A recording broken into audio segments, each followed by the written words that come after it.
Welcome back to another episode of Two Parents in a Podcast. Today, we've got Dr. Ari Brown on with us, which I have to tell you, we put out a question box and we said, who do you guys want us to have on? And you were top 2 most requested.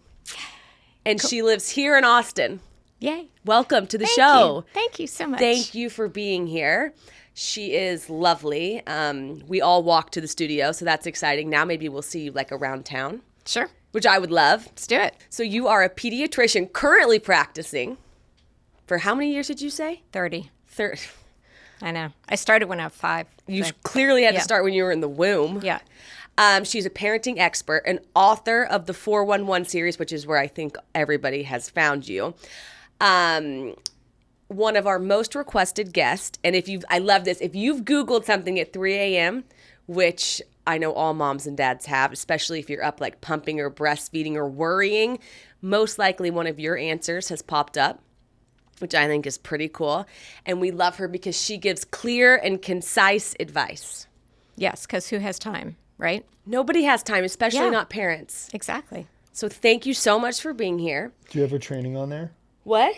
Do you have a training on there? I think it's also Harrison loves your training. No, I don't have it, but I think I know it. UT, Baylor, then Harvard. Child development at UT. Yep. Med school at Baylor. Mm-hmm. Residency at Harvard Medical School. Yep. Okay. Which I think it's important when this is going to be an advice-oriented episode, and someone both has the pedigree of Dr. Brown from a traditional training perspective and then from a publishing perspective, we really get into it. And how many books have you sold? Because the Baby 411 right here says over 1 million copies sold. Yes. So that is a lot of copies. That's a lot of copies, and these books are thick. Yeah, I feel like I've raised a generation of babies and a generation of parents. So it's been a labor of love. I love it, and I wouldn't do anything else. And it just has made my career so special because I'm helping families in exam room 1, and I'm helping families all over the world. Like I get notes from people literally all over the world, and it's such a joy to know that I'm helping you guys navigate parenthood. So wait, I want to ask something really quickly. Of course. Because you're updating these books right now, right? Mm-hmm. So you wrote them how long ago? That book, the original, was in 2002, which is why we just had our 20th anniversary edition. So 2002 is when the first edition came out, and then we update the titles every 2 years. We had a little lapse over COVID, and then all the other titles came after that. We did the Toddler book second, and then the Expecting book actually came third. It was kind of like a Star Wars trilogy. We went backwards, and, because that's kind of the gateway drug to get people into the series is we have to have a pregnancy book. So full disclosure, I'm a pediatrician, and I co-authored this Expecting 411 book with an obstetrician. Okay. And the heavy lifting on what it tests during pregnancy, all the things that happen during pregnancy is her part of that experience because she is the expert on that.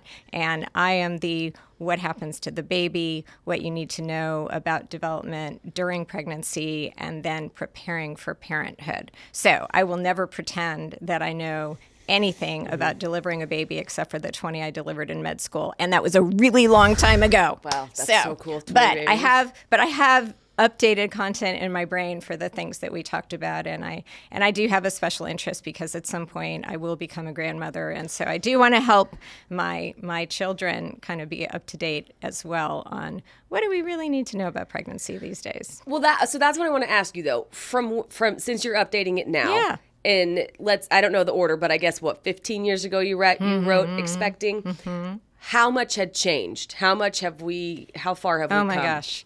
Yeah. So what I would say, and this is true for all 3 titles, is there is evergreen content and there is just stuff that just does not change. And then there are things that are cultural shifts and questions that we want to raise just because they're new questions that have come up. And then there's new science. And it is surprising that, you take another look back at the data and you go, well, is this really true? And has this policy statement changed? And it is surprising how much work goes into everyone. And every time I do a new edition, I'm like, oh, it won't take that long. And I'm like, oh my gosh, okay, now I'm on this deep dive and I really do need to kind of update this content. So it is surprising. And I would say for the pregnancy book, the biggest updates have been testing. There's so much more testing available now, non-invasive genetic testing that are options, and then other expanded tests that we just did not have, 10 or 15 years ago. And then nutrition is also, people have lots of questions about nutrition and good questions. And, what are the right things that I can be feeding myself to be helping my growing baby, and how can I support my own health, because baby takes all of the nutrients that they need, so you have to protect your nutrition too. So the nutrition chapter and the testing chapter are probably the biggest updates. Guys, let's talk about Every Plate, because if you think you have to spend big bucks or tons of time in the kitchen to make delicious food at home, think again. When you use Every Plate, you get restaurant-level deliciousness week after week with recipes like crispy buffalo ranch chicken and cheesy Mexican street corn hash. Oh my gosh. For a pregnant woman reading that, I am having Pavlov's dog. I am craving that right now. And here's the thing, you will spend less on these flavor-packed homemade meals than you would on your normal groceries, or especially at a restaurant. If you're cooking the same thing over and over again, you can up your dinner game in just 30 minutes or less with Every Plate's clear, easy-to-follow recipe. You guys, it really is too good to be true, and it totally elevates mealtime. Thanks to Every Plate's constantly rotating weekly recipes delivered right to your door, you'll always have the best answer when somebody says, hey, what's for dinner? We absolutely love Every Plate because it optimizes mealtime around our house. And when you have a baby, a toddler, and a pregnant person in the house, it's like mealtime is the most important thing. So what are you waiting for? Dig into these flavor-packed meals your household will love. New customers can enjoy this special offer of only $1.99 a meal.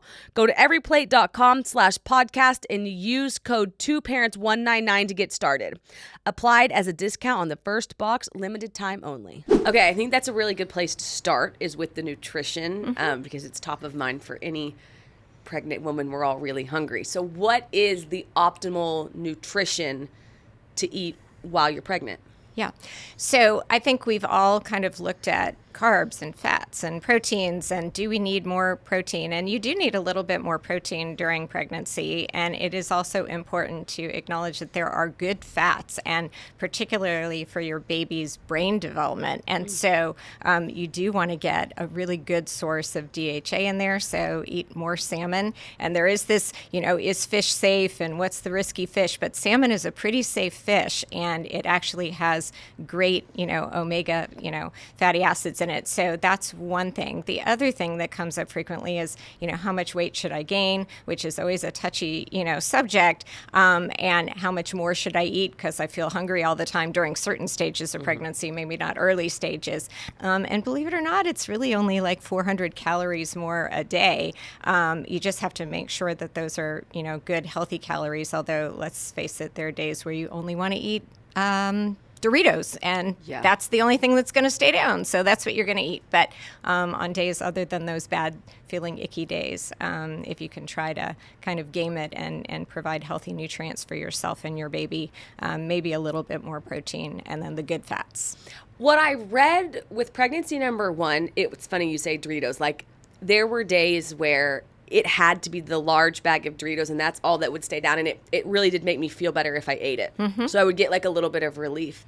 But I have read, add in the protein, like with the carb. So if it's butter noodles, but throw in some chicken, you'll feel better. Do you think that's real? Like do you think that actually helps you though, to feel less nauseous if you add in the protein?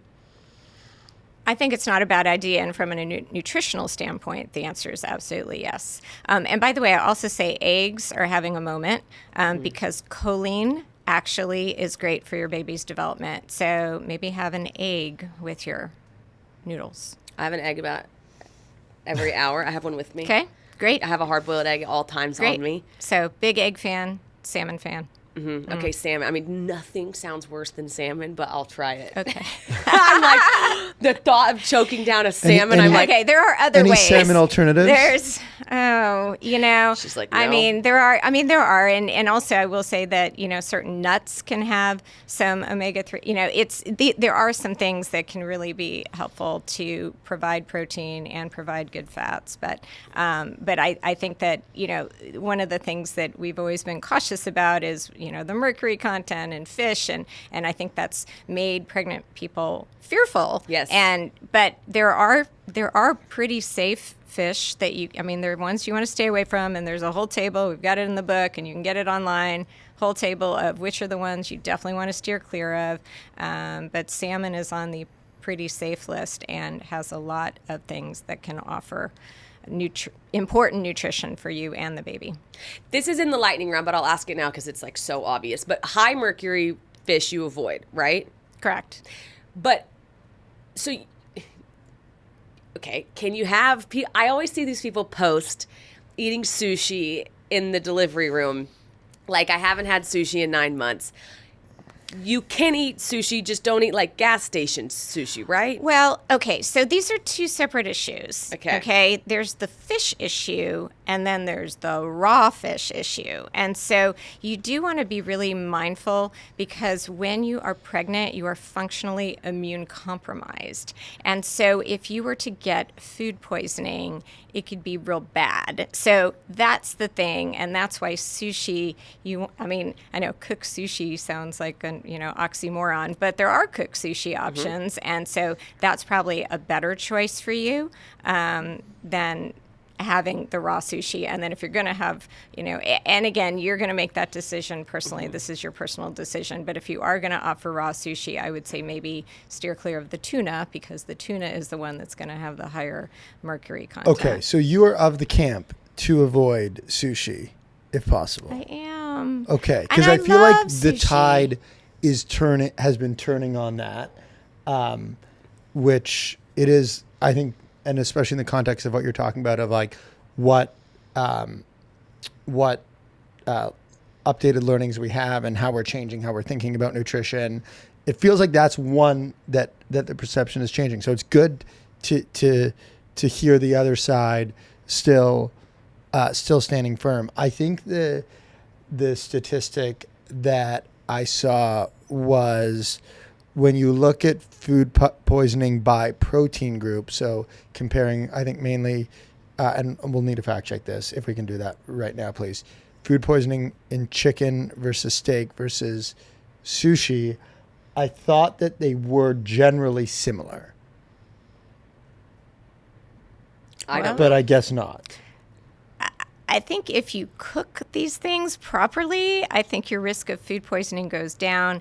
And by the way, if you're having ground beef, you actually want to really cook it. Like, it can't moo back at you. Mm-hmm. Like, right. If it looks pink, you're not eating it. And, and again, like lunch meat, here's another one that comes up a lot. People are like, why can't I just have lunch meat? And it is possible to get listeria and get food poisoning and get super sick. So, you zap it in the microwave for 30 seconds, and then you've killed it. So that's deli meat. Lunch meat is deli meat? Yeah. Deli meat, yes. Okay. So, and I know these things all seem like, on a certain level, what's the theoretical risk, and why can't I just have this and just have this? And, and you have to decide what your comfort level is. But as a medical provider, if there are things that you can do without making yourself absolutely crazy, it's easy enough. These are simple things that you can do to kind of reduce your risk of having problems or complications. Mm-hmm. So that's really interesting on the deli meat. With core risk being listeria, 30 seconds in the microwave does. I always throw it on the pan. I just always cook it again one more time. Like, why not? George Foreman grill. Yes. That kind of thing. Tastes pretty good, too. It tastes better. But I do that anyways, because I'm constantly afraid of food poisoning. What's your thoughts on wine, alcohol? Okay. Now, I'm going to tell you, I like having a glass of wine, so I'm not going to lie. I get it. But also, I hate to tell you that there is no safe level of alcohol at any stage of life, this is legit. And then when you take it to the next step, which is during pregnancy, there's only risk and not real reward. So I don't recommend that during pregnancy. Sorry. Don't say sorry to me. Nothing sounds worse. You know what I mean? Like, I'm like, oh my God, the thought of it. But I know a lot of people wonder. And I know that they say over in Europe, you can have a glass of wine or 2 glasses of wine a day and it'll never reach the baby. And here's the thing. All I gather is hearsay from people, right? Like, I have no idea. So that's why I wanted to ask you. I do want to point out one thing, though, because this is a really important, I think that we all as parents, particularly moms, but dads get credit too for having this guilt. Like, I feel guilty that I did X, Y, or Z. And I will say one of the really common things about pregnancy is that 50% of pregnancies are unplanned. And the reason why more babies are born in August and September is, guess what? People are having holiday parties. And so, I mean, this is legit, thanks for giving it to me, baby. Totally. Like, it's real. And so the reality check is you might have been drinking when you conceived this child. And then you look back and go, oh my gosh, I had a wild, office party and then whatever. Anyway, so do not look back and go, oh my gosh, I did this to my child. Again, we all are doing our best but if you do have some inkling that you might actually not be actively trying not to get pregnant, you might want to consider drinking at the party. And also, please start taking prenatal vitamins. If you are childbearing age, start taking prenatal vitamins because you never know, and it's important. Okay, that's interesting. And I think the other thing is I have a lot of friends, and this happened to me with Tate too. There was like a week where you don't know you're pregnant because you don't have the symptoms yet, right? Right. And so you go out to dinner and like you have some glasses of wine. And then you look back and you're like, oh my gosh. But it's like you didn't know. Right. And I like that you're saying it's like, it's okay. Yes, it is okay. There is something also, and I'm not going to get too technical here, called the all or nothing experience when it comes to effects of the embryo and the fetus. And so sometimes those experiences end up being devastating, and you never knew you were pregnant, and you have a miscarriage you didn't even know because then you just have a period. So sometimes if you end up having some event and you did have a bunch of drinks or whatever, maybe that's going to be like didn't work out for the baby anyway. So and you might never even know. So there are sometimes some impacts and then no impacts. So just don't look back. You just don't. You move on, and going forward, maybe so you're going to be mindful of the choices that you make. Guys, let's talk about Harbor Baby Monitor. Harbor simplifies monitoring with its features that reduce the stress instead of adding to it. Smart audio filters out unnecessary noise so you only hear what matters and you can actually get a good night's sleep. And having the dedicated, beautiful 10-inch display and mobile app lets you see easily without the extra stress. It's reliable, intuitive, and designed to make parenting a little easier. It's also perfect for traveling because it works with or without the internet, and it's a plug and play. So you can have your monitor of your little one anywhere you go without worrying about connectivity, which is so game changing. Ever feel like baby monitor should give you more peace of mind instead of adding stress? Well, that is where Harbor comes in. You got your dedicated 10-inch monitor, which means you can always see your little one without having to look at your phone. You get remote viewing through the app if you do have your phone and you want to check it anywhere. It's a plug and play setup, which is perfect for travel. Smart audio filters. And you can watch up to 4 kids at once with no subscription, you guys. No subscription needed ever. Restore your peace of mind with Harbor, the only baby monitor designed to never fail you. Plus, Harbor has a special deal for our listeners. Use code 2parents or go to harbor.co/2parents for $50 off and experience the security every parent deserves. That's harbor.co/2parents. Okay, so now other foods to avoid during pregnancy. I hear raw milk. I hear soft cheese. Does any of this stuff have any merit? Yes. Yes, okay. Okay. I know I may alienate some people, but raw milk is a bad idea. Okay. Louis Pasteur is rolling over in his grave right now. So the good things that, the nutrients that you're getting in your raw milk, okay, but the risk is all of the diseases. And I want to give you guys a visual that may gross you out, and that is that birds and cows sometimes hang out together out on farms. And during that big bird flu outbreak, they actually contaminated some of the cow feed. Ew. And then the cows ended up with mastitis with their bird flu. And guess where that milk is coming out? It's coming out of their teats. So that is absolutely contaminated raw milk. So if you want to have that visual in mind, this is one of the many reasons why raw milk I would not recommend ever to anyone. In general. To anyone. Pregnant or not. To anyone. But I would absolutely not recommend it to somebody who is pregnant. And for the same token, soft cheeses, again, you have this potential for food poisoning. And so pasteurized cheeses and I would always recommend outside. The other thing I will say is sometimes people get, these great smoothies that have, some things that are not pasteurized in them. And you may not be thinking about that, but when you're pregnant, you might want to think about that a little bit more. Yeah. And also while we're talking about drinks, sometimes the question comes up on how much caffeine can I have? Yes, yes. That is one. Yeah. So just your regular cup of coffee, cup of tea is fine. Would not recommend an energy drink. Not recommend those highly caffeinated drinks because it elevates your heart rate. It elevates the blood flow. And all of that is, going through your placenta and everything. So we don't want to get your baby, amped up too. Right. Yes. Okay. And then what about Tylenol, ibuprofen, things like that? Wow.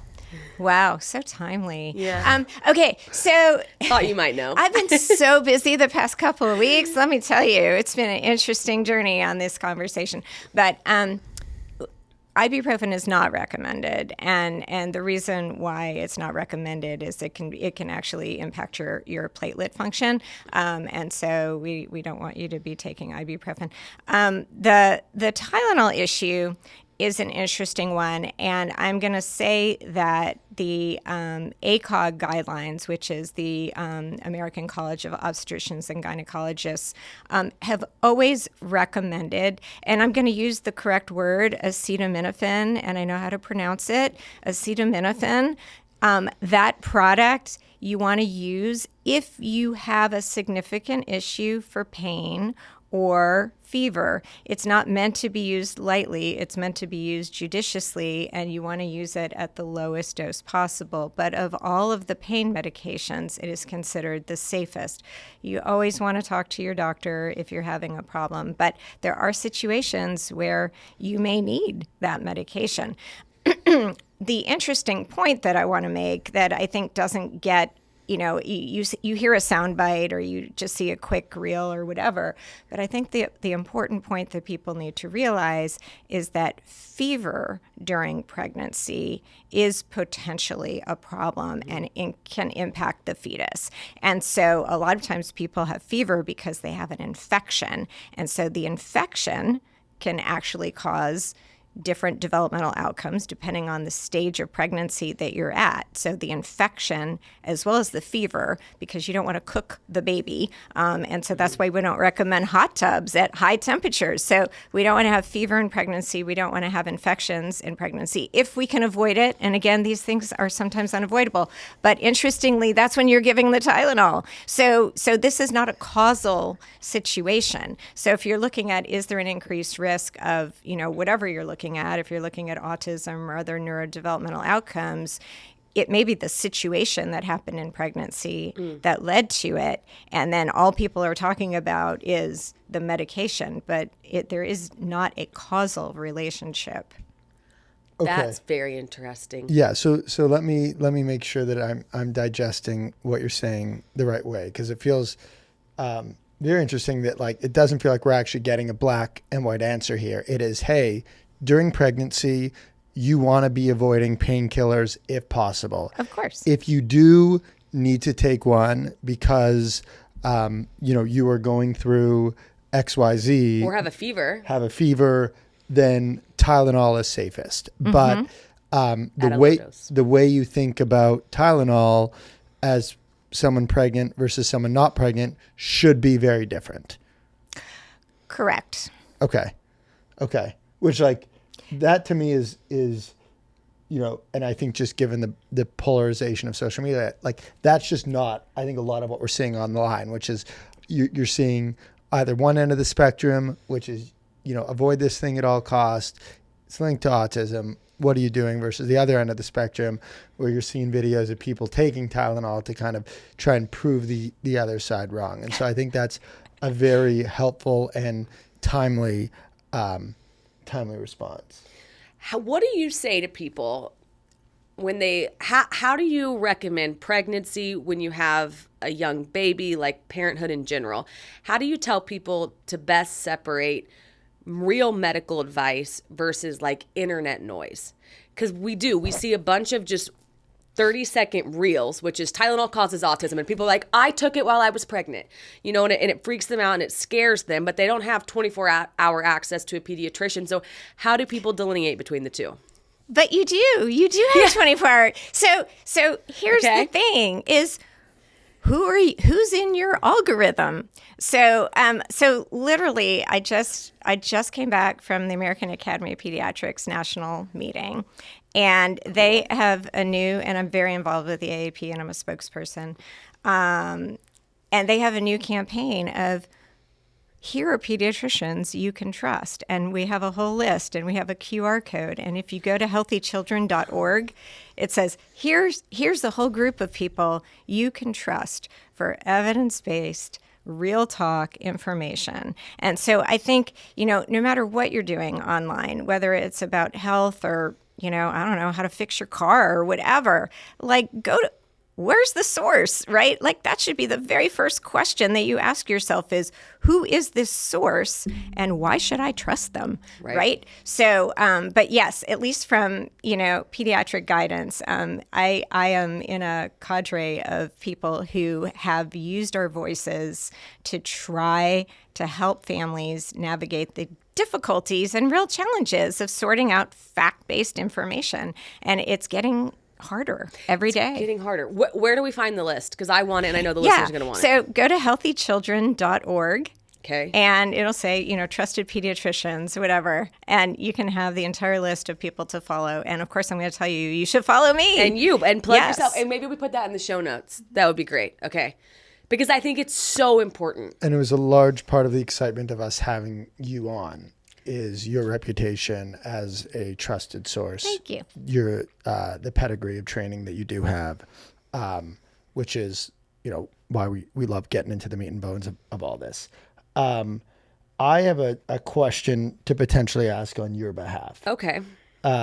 So Alex has long documented that during her pregnancies she deals with very intense nausea, and I'd say, it feels like generally pretty severe pregnancy symptoms. Depression and anxiety. My anxiety immediately spikes. That's how I knew I was pregnant. Was I looked at him and I was like, we're having a great day. And I was like, I just want to cry. I feel so depressed and I'm so anxious. And we said, it sounds a lot like when we found out we were pregnant with Tate, and I took a pregnancy test and it was positive. So yeah, I would say I definitely get hit with symptoms. You're not alone. Yeah. Right. Which is... Yeah. But I think about nausea, but I didn't know depression, prepartum depression or anxiety could be a thing. I also had it postpartum, but I had it more severely, and pregnant. I think the number's like 1 in 10. I mean, super common. Yeah. Super common. And where I give, Alex a lot of credit is even on the hard days, she puts her best foot forward to... I don't need the credit in the episode. Yeah. But this is so sweet though. No, you should include it. To do things like this morning, which was definitely a slower morning. Like waking up, getting a walk in. When she's having those cravings, in doing her best to get to supplement with like the protein and the cleaner foods. doing stuff like journaling. I feel like I'm saying everything you're doing, which is kind of weird, but what else? Go. He loves a list. What else, for women who are dealing with symptoms like nausea, depression, do you think they should be doing? Or is it like, this is the reality of life and the struggle's just going to be the only there? way out is through? Yeah, I would never say that. And know that, some people have mild symptoms that are manageable, and some of them are incapacitating. And that is not something that should be ignored. And so you absolutely need to talk to your obstetrician, and maybe you're going to end up talking to a mental health provider, a therapist, and maybe you're going to actually even need medication during pregnancy, which again, if you need it, you need it. And that is important. But these are conversations you need to have with your doctor, and you need to not keep it inside. And I think that, again, this is, me talking as a mom who, again, I think we all act as martyrs. Like, we are, like, who made us martyrs? I don't know. But, like, I'm done with, like, we should not be martyrs, right? We should own ourselves and go, you know what? Self-care is really important, and I am feeling this way, and you are making such a huge sacrifice in your life, right? Because you're watching all the things that you can eat and can't eat, and you're trying to take care of this baby, and that's a huge responsibility. But at the same token, the best way to take care of that baby is to take care of yourself. Mm-hmm. Yeah, it is a form of self-care. I love that you said that. I haven't heard that. Like, a lot of people... and I follow a lot of people that talk openly about how they had to get on anti-anxiety or antidepressants whenever they were pregnant, and how they struggled with it at first, but then they were like, it really is the most important thing I can do for myself. And so I think calling it a form of self-care is really beautiful. Yeah. Thank you for that. Yeah. What's softer than cashmere but warmer than wool? It's not a riddle. It's an alpaca hoodie. And I had to check it out after hearing some of my favorite podcasters talking about Paca. Paca makes performance apparel from alpaca fiber, you guys. I was on their website and I have some at my house. It is such cool stuff, and I cannot explain to you how soft it is. Alpaca fiber is one of the world's most sustainable natural fibers. Their best-selling hoodie is softer than cashmere, warmer than wool, and breathable. It's perfect for this time of year. It's lightweight, but still cozy. It doesn't stretch out, it doesn't pill, and somehow keeps me warm when it's cold and cool when it's hot. It's truly unbelievable, you guys. The hoodie is built for real life. Each one is handcrafted in Peru by artisans who stitch their name into the tag, a personal signature of quality and care, you guys. Right now, when you order your Paca hoodie, they'll throw in a free pair of alpaca crew socks, which might be the only thing better than the hoodie, because your feet, they are always hot, they're always cold.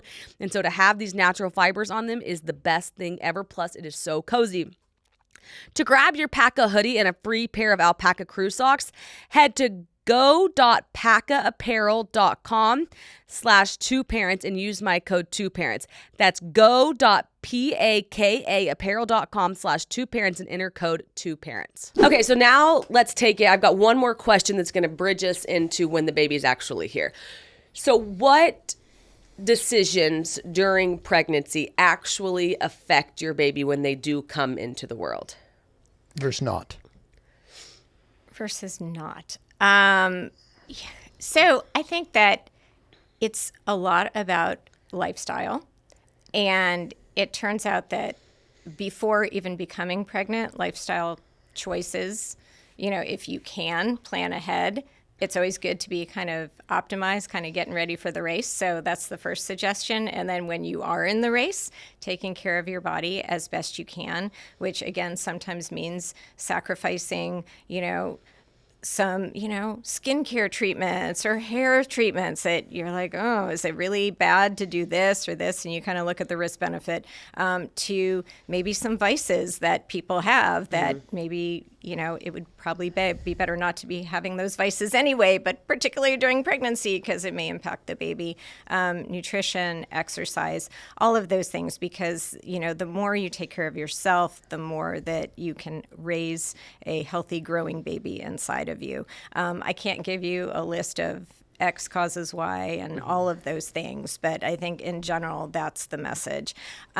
I will say, and I know we're going to have a conversation about this later, but there are some things you can do proactively while you're pregnant, and you will get a laundry list of things that you can do. And I would highly recommend, depending on the season, if you're eligible to get the RSV vaccine, you can during pregnancy, and I would recommend it. And then there's getting the whooping cough booster, and then there's getting flu vaccine. I mean, those are things that are going to come at you. Again, during certain times of year, always the whooping cough vaccine. But those are things that you want to think about and talk to your obstetrician about. Okay.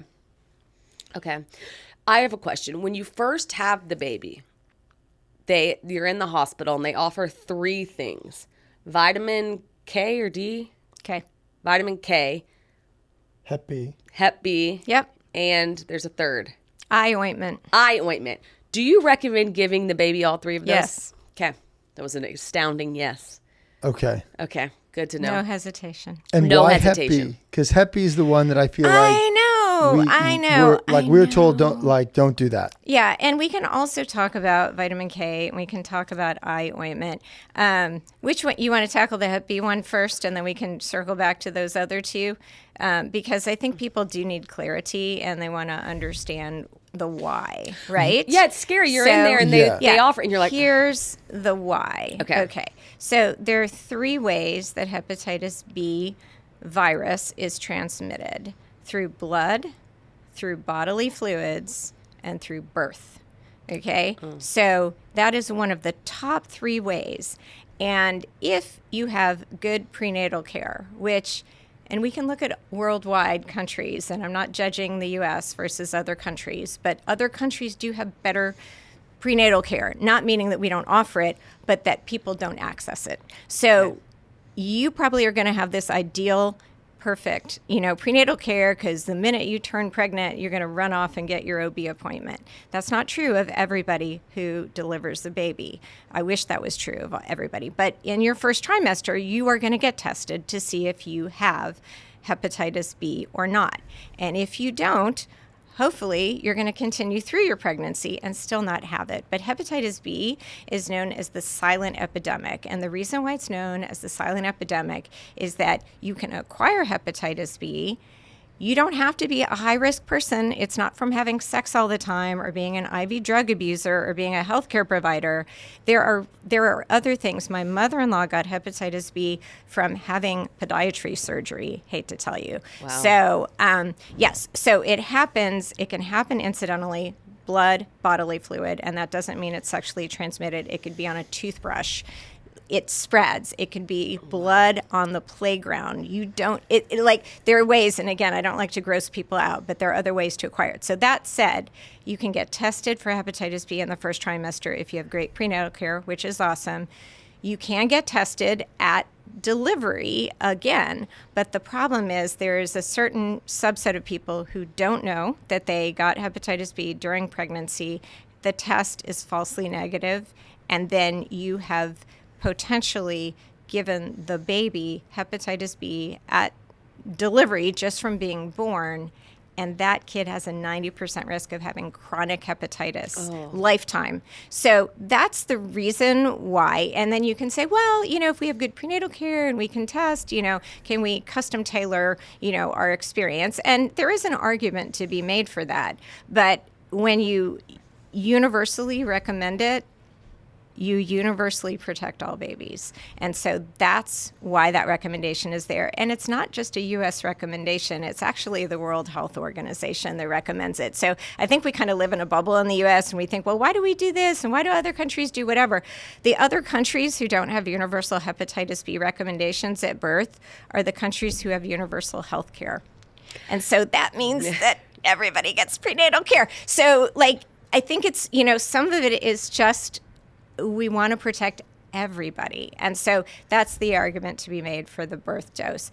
But the reason why, you don't want to wait, say you decide, I'm not going to do this hepatitis B at birth. I feel very strongly about it. We've tested, we're negative. So why would you want to give hepatitis B at 2 weeks of life or 2 months and, starting at that point?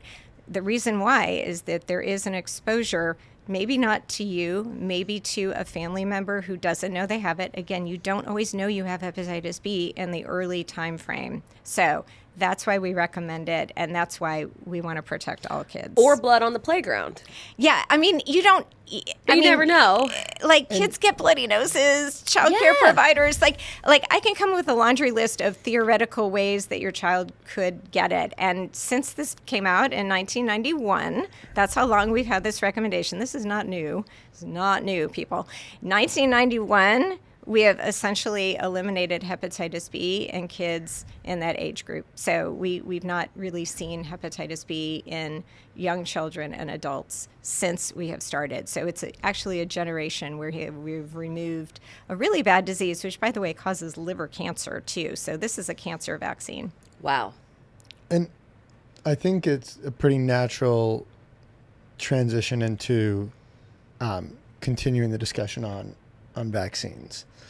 And I think a lot of the parental mindset that resonates with our peers is we as parents want our babies to be very, very safe. And I think 20 years ago, 10 years ago, I think the news that people saw was, pretty unequivocally supportive of vaccines.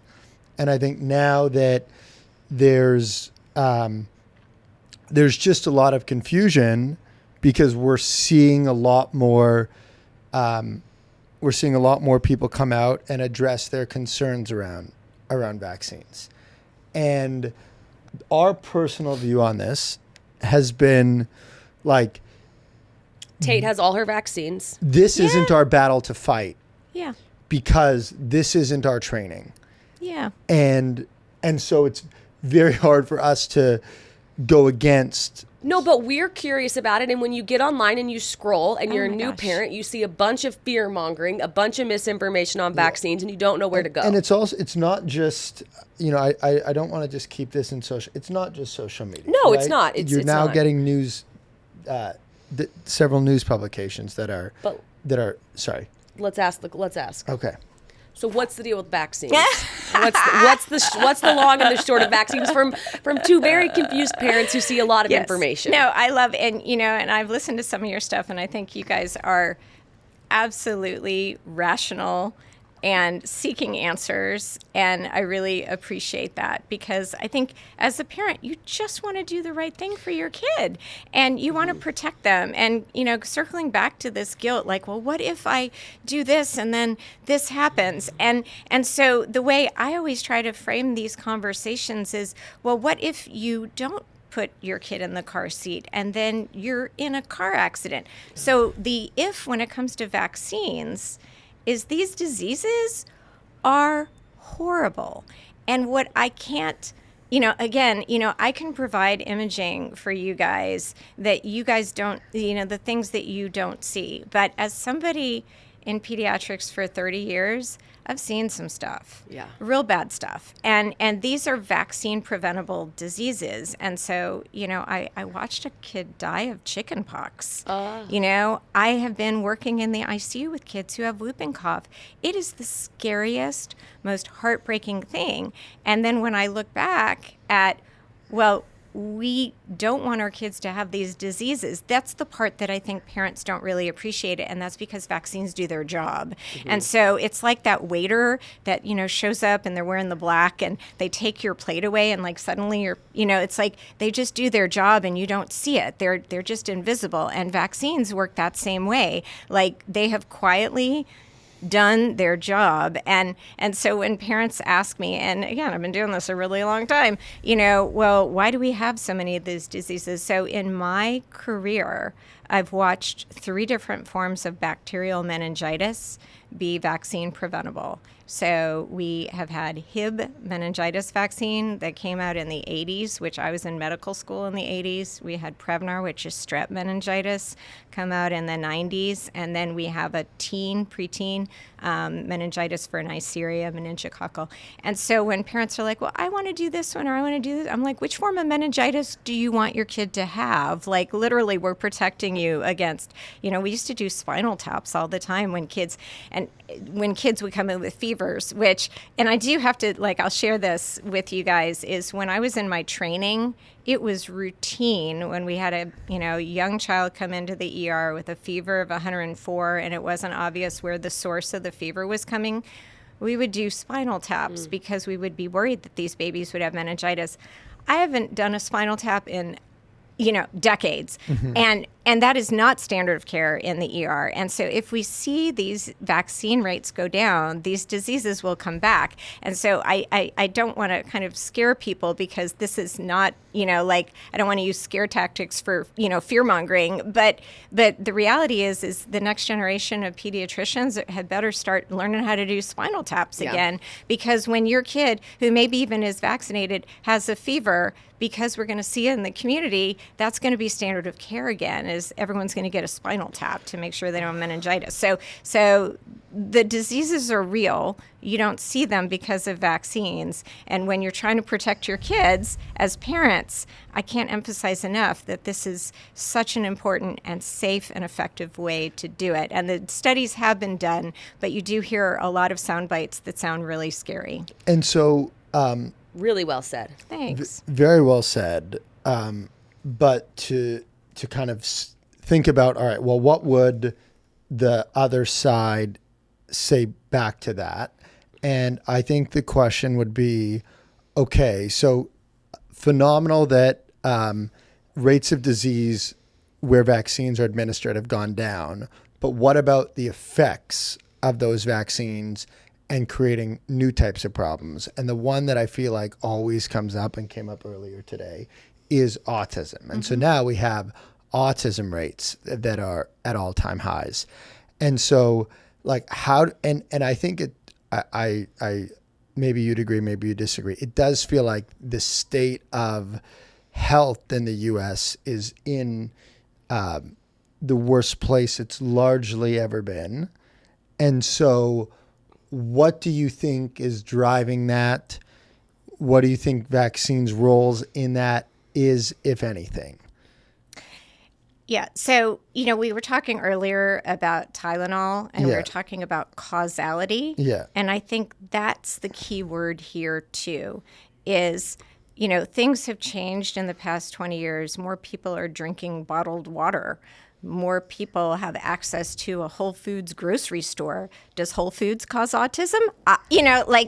That's the question. So you're saying, okay, we have more people diagnosed with autism and we have more vaccines, but that doesn't mean that more vaccines are causing autism. And I think that there are a lot of factors, and we can talk about autism at length because I think it's a really important conversation topic. But those two things are not related. And so if you're seeing an increase in, whatever disease rate or whatever, it's not because we have more vaccines available. Those two things are, and there are actually studies that have shown that as well. So the science has been looked at, and this is not the first rodeo. Let me tell you, again, I go back to, I've been doing this for 30 years. So this is 2.0 version. 1.0 version was in 1998, 1999, and then Jenny McCarthy showed up. I was around for all of that.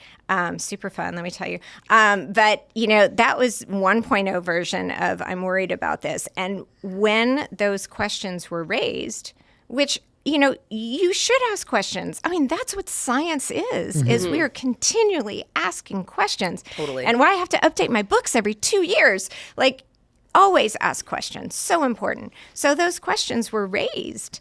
And then science, which is not very good at PR, by the way. We're not very good at PR. Yeah. So they should have gotten a good crisis PR person in at that point. But what science said at that point was, that's interesting. Let's look at that. And so then it took until 2004 for all of the governing medical organizations worldwide, because again, this is not a U.S. thing, worldwide. And in 2004 came out and said, these are the studies. We have looked at this. We have looked at these questions. And there is not an association here. And so the science really came to the table and answered it pretty thoroughly. And we have another 20 years of that science because we don't just close the door. And there's nothing that has continually, nothing has validated that other theory, right? So we're coming back to this version 2.0 for a variety of reasons and why it's happening at this moment. But I would say social media and algorithms and silos have not helped because now it's amplified those messages. But this is not a new, this is like a bad Hollywood movie that was never good to begin with, and now it's a remake. So there's no link. You're saying there's no link. It got the PR person. It's like the same person that hired like oat milk is good. Like you're saying like there is no link between vaccines to autism. Okay. So it's just misinformation. Everywhere you look right now, people are talking about weight loss medications. It's the buzz at brunch, your group chats, and even in the doctor's office. But how do you know if weight loss medications are right for you? Well, enter into the chat HERS. HERS is transforming women's healthcare by providing access to affordable weight loss treatment plans. They connect you with the medical provider who will work with you to determine the best treatment option for you. If prescribed, you get medication as part of a doctor-developed weight loss program, complete with ongoing care, check-ins, dosage, and medication adjustments, and access to 24/7 online support at no additional cost, no hidden fees, and no membership fees. HERS puts your health and goals first with real medical providers, making sure you have what you need to get results, all from the comfort of your couch. Whether you want to lose weight, grow thicker, fuller hair, or find relief for anxiety, HERS has you covered. Visit forhers.com/2parents to get personalized, affordable plans that gets you. That's forhers.com/2parents. forhers.com/2parents. Weight loss by HERS is not available everywhere. Compounded products are not approved or reviewed for safety, effectiveness, or quality by the FDA. Prescription required. See full website for full details. Important safety information and restrictions. Actual price depends on product and plan purchased. I think there'd be no better form of content if you would ever be open to it, for you to talk to someone who is anti-vax and to have a healthy two-way conversation. Because a big thing for me, based off what you just said, is, and I think what we've lost the ability to do in today's day and age, is ask questions. Mm-hmm. And I think people are scared to ask the vaccine question because then we get pinned as anti-vaxxers. And I'm not an anti-vaxxer. Yeah. I'm just let's curious. Make, as you alluded to, science has changed a lot in the last 20 years. Let's make sure that whatever's being administered isn't something that we thought was safe 20 years ago and isn't today. Yeah. So, love that. But let's You're vaccine curious. You were vaccine curious. Yeah. Yes. Yeah. I know what. Yeah, I think that we're definitely vaccine curious. It's very nice to hear you firmly standing behind the medical system as it pertains to the treatment of children, because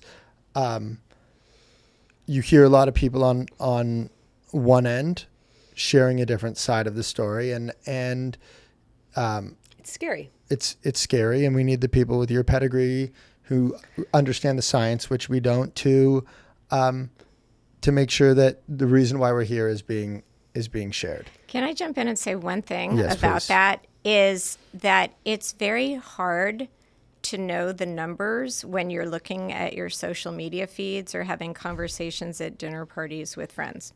And so if you look at this is data, okay? If you look at U.S. vaccination rates and parents who choose not to vaccinate their kids, like completely not vaccinate their kids in the U.S., what do you think that percentage is? That choose to not vaccinate, completely reject vaccines for their kids. So my impression is it would be very, very, very, very low.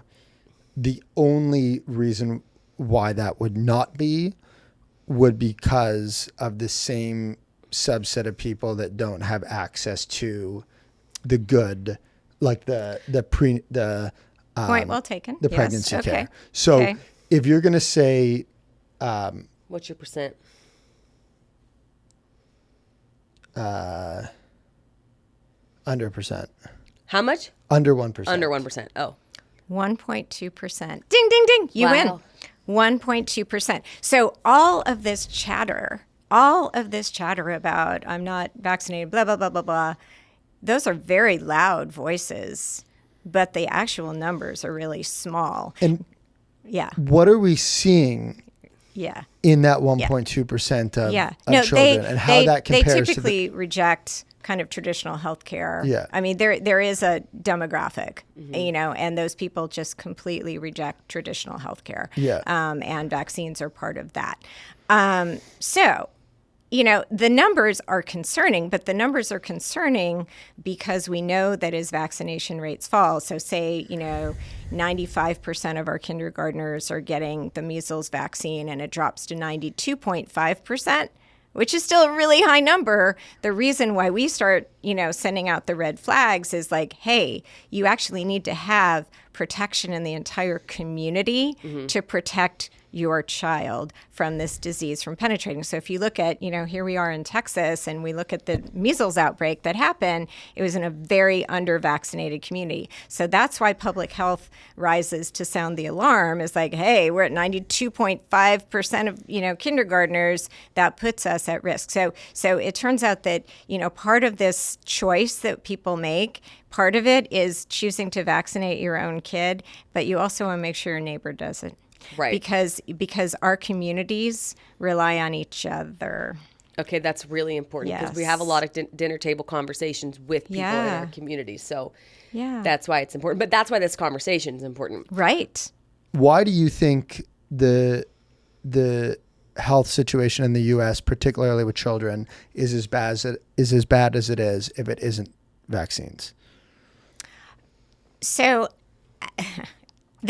it's a very complicated question with probably a complicated answer, but I'm going to give you a simple answer. And the simple answer is this, is that when people ask me, how can I keep my child healthy or how can I be healthy?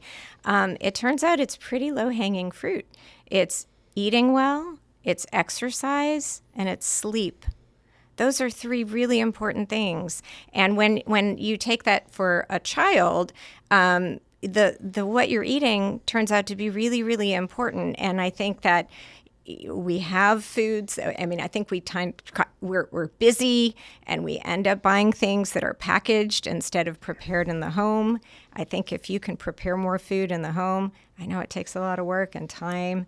That's important. But, so trying to have foods that you've prepared that are not processed and packaged, I think makes a big difference. Making sure that physical activity is a part of your daily life and making sure your kid gets enough sleep, it turns out to be super important. Mm-hmm. One thing that we're on big time right now with Tate is she's starting solid foods.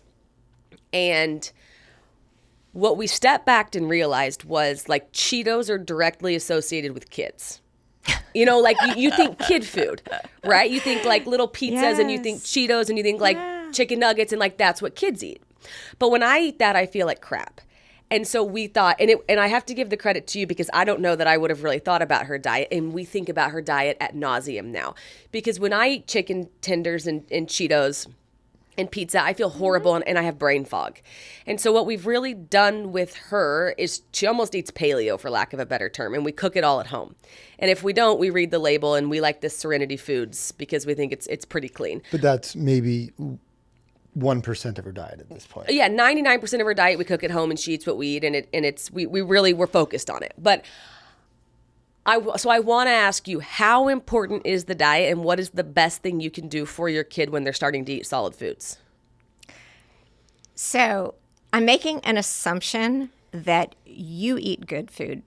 And that's, that you can't always assume that parents take care of themselves. But I think it all does fall back to self-care, is you all should be eating a healthy diet. And if you're eating a healthy diet, your kids should be eating what you're eating. So, and I tell people that starting at 6 months when we start introducing solid food, because parents will like spend all this time making baby food for their kids, or they'll use pouches, which I don't recommend pouches, by the way. Another conversation for another day. Great to know. But they will like really lean into preparing all these healthy things for their kids, but then the kid's eating something completely different than what the parent's eating. I'm like, what do you eat? And they're like, oh, I, picked up whatever. Like, if you just make one meal for everybody, then your child actually develops a palate for the way you prepare food, and then everyone eats the same thing. So that's what I try to instill in my families and my practice, and what I tell people in my books is just let your kid eat what you're eating, but you have to assume that you're eating something healthy. But it does matter. It matters what they eat. Absolutely. Absolutely. And you are helping them develop this palate. And so this is the problem, is that when, kids are eating, and this is why one of the reasons why I don't love pouches. Well, I'm just going to say it. There's two reasons why I don't like pouches. One is your kid is sucking their food and they're not learning how to move food around in their mouth. And turns out that's an important skill. Mm-hmm. So that's number one. And number two is the pouches are usually mixed with some sort of fruit juice or something in it to make it more palatable. And if that's the only way you can get your kid to eat spinach or something, okay. But then they start to develop a palate for only something that has been sweetened. And we want them to have a wide array of different foods they're willing to eat. And so what I typically see is if I have a child who is eating whatever bland food, then when they become toddlers, they only want to eat the chicken nuggets and the pizza. And we don't want that. We want them to enjoy food. Food is a multisensory experience, and also one where you're having, those key emotional and, social moments with your child when you're sitting down to a family meal. So many reasons to take the time, make the food, have everyone eat it, and no pressure at all. You eat it or you don't want to eat it, but this is what we're serving. Mm-hmm. Yeah, I love it. I think it's really important. Our experience with food and her has been very, very positive. Very fun. It's been fun. And I think the day one realization was, hey, like as Alex said, we know how eating crap makes us feel. And so it's created this cycle of, because we're making her good food, we're also eating that good food. That's awesome. It's nice. Win-win. And it's been a win-win. And I think like one of the nicest parts of it is it hasn't actually been any incremental work, because it's one meal for we're meal prepping more, which is nice for the family. Mm-hmm. Let's take it back to food, and it's not really food, but liquid food. Yes. Breast milk versus formula. Yes. What are your thoughts? Okay. So I will say that the American Academy of Pediatrics recommends breastfeeding exclusively for the first 6 months of life and continuing to breastfeed for up to 2 years or beyond, should you decide to continue to do that. And I think every major medical organization around the globe would recommend the same thing. And that's because there's something special about breast milk. Breast milk is made for human babies, and it's the perfect food, and there's nothing exactly like it. However, there are a lot of reasons why women cannot or choose not to breastfeed. And my goal at the end of the day is to feed your baby and have them be well nourished. And we are so fortunate in this day and age to have an infant formula that can approximate breast milk and help your baby grow and thrive. And so when I have families who are not exclusively breastfeeding, they're combo feeding or whatever reason choose to, feed their baby formula, I remind them that they are doing a great job of feeding their baby, nourishing their baby, and their baby will grow and thrive. So this is completely guilt-free, judgment-free. But I would be remiss not to say, if you can breastfeed and it's an option for you, it's got all kinds of great things in it for your baby. Okay, I have one more question, and I hope it's not a can of worms. And I hope you can answer it maybe simply, but what is your thoughts on screen time for kids? I am just, you literally, full disclosure, we did not have a conversation about the questions, but I feel like you're totally feeding me these questions. So, thank you. Well, thank you. You're welcome, I guess. Appreciate that. Thank you, more so. Seriously. And so, full disclosure, I wrote the 2011 policy statement for the AAP on screen time in kids. That is so cool. Yeah. And I will tell you that like people like were throwing arrows at me or whatever, shooting arrows at me when it came out. And they're like, has Elmo ever killed a toddler? Like, really? I mean, that was the question that I was getting when I was doing all the media about it. But the recommendation for young children and screen time is kids under age 2 may find screen time entertaining, but it's not educational.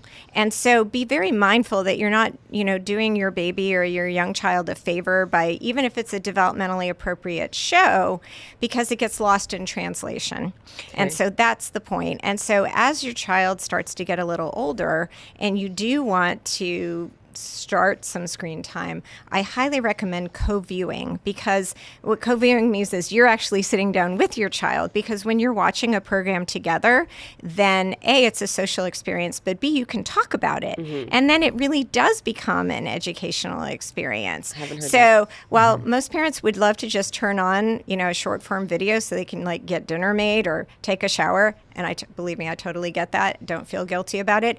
There are other things that you can do, and other things your child can do. So I highly encourage independent playtime or talking to your child while you're cooking dinner. So they're doing whatever they're doing in the living room and you're still talking to them.